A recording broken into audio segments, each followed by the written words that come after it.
Setahun Kabinet Prabowo, Danantara dan arah konsolidasi kekuasaan. Setahun sudah pemerintahan Presiden Prabowo Subianto berjalan dan Indonesia menyaksikan sebuah ambisi besar membangun negara kuat dengan fondasi ekonomi mandiri. Pendirian Badan Pengelola Investasi BPI Daya Anagata Nusantara atau Danantara Indonesia menjadi simbol paling nyata dari ambisi itu. Dengan total aset lebih dari 1 triliun dolar, Danantara menempatkan Indonesia sejajar dengan Norwegia, Uni Emirat Arab, dan Singapura dalam jajaran pengelola dana kekayaan negara terbesar di dunia. Presiden menyebutnya sebagai tonggak baru kedaulatan ekonomi, sebuah upaya mengelola kekayaan bangsa oleh bangsa sendiri. Namun sebagaimana diingatkan ekonom Dani Rodrik dalam The Globalization Paradox, negara kuat hanya akan bertahan bila ia juga adil. Pembangunan ekonomi tanpa mekanisme kontrol dan akuntabilitas hanyalah jalan cepat menuju oligarki. Danantara bisa menjadi lokomotif pertumbuhan, tetapi juga bisa menjelma menjadi monumen kekuasaan bila tidak dikelola dengan tata kelola yang transparan dan partisipatif. Di sisi lain, keberhasilan ekonomi tidak boleh menutupi gejala politik yang kian mencemaskan. Setahun terakhir, publik melihat tanda-tanda sentralisasi kekuasaan dan militerisasi jabatan sipil yang semakin kentara. Sejumlah posisi strategis pemerintahan diisi perwira aktif maupun purnawirawan TNI. Revisi Undang-Undang TNI yang memperluas peran militer di jabatan sipil, seolah membuka jalan bagi kembalinya bayangan lama Dwi Fungsi ABRI. Padahal seperti diingatkan Samuel Huntington dalam karya klasiknya The Soldier and the State 1957, profesionalisme militer yang sejati justru ditandai pemisahan tegas antara ranah sipil dan ranah militer. Ketika batas itu kabur, negara kehilangan keseimbangan kekuasaannya. Kini dengan parlemen yang hampir sepenuhnya berpihak pada pemerintah melalui Koalisi Indonesia Maju Plus, fungsi kontrol politik melemah. Padahal demokrasi yang sehat membutuhkan oposisi, bukan aklamasi. Tanpa perbedaan pandangan, kebijakan publik mudah berubah menjadi kehendak tunggal kekuasaan.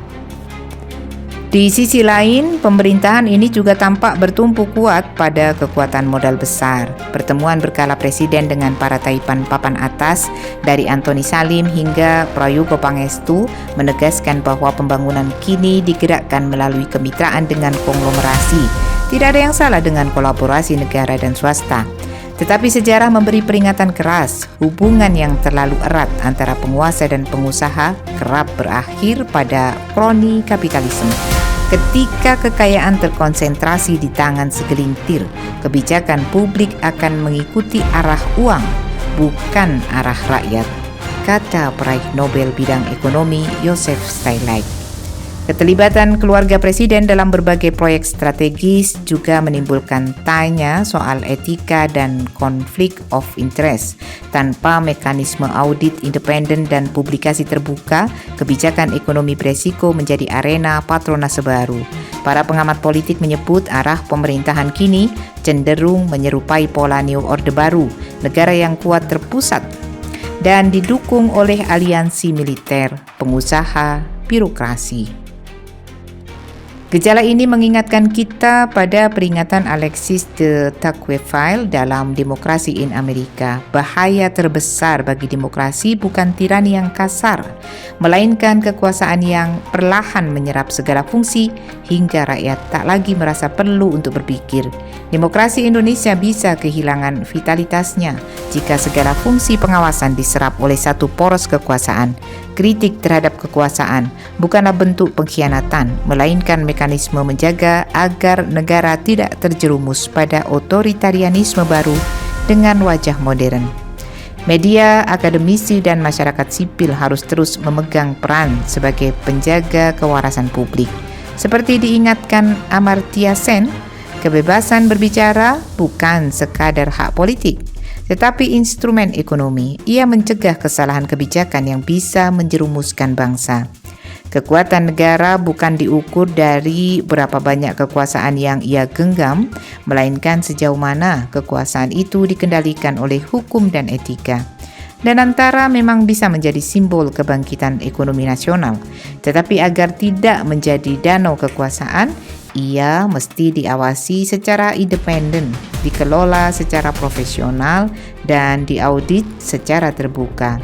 Seperti kata Abraham Lincoln, hampir semua pria mampu menghadapi kesulitan, tetapi jika ingin menguji karakter seseorang, beri dia kekuasaan. Kekuasaan adalah ujian moral, bukan hadiah politik. Pemerintahan ini harus membuktikan bahwa kekuatan yang dikonsolidasikan bukan untuk menundukkan, melainkan untuk menyejahterakan. Demokrasi tidak membutuhkan strongman, tetapi institusi yang kuat, transparan, dan akuntabel.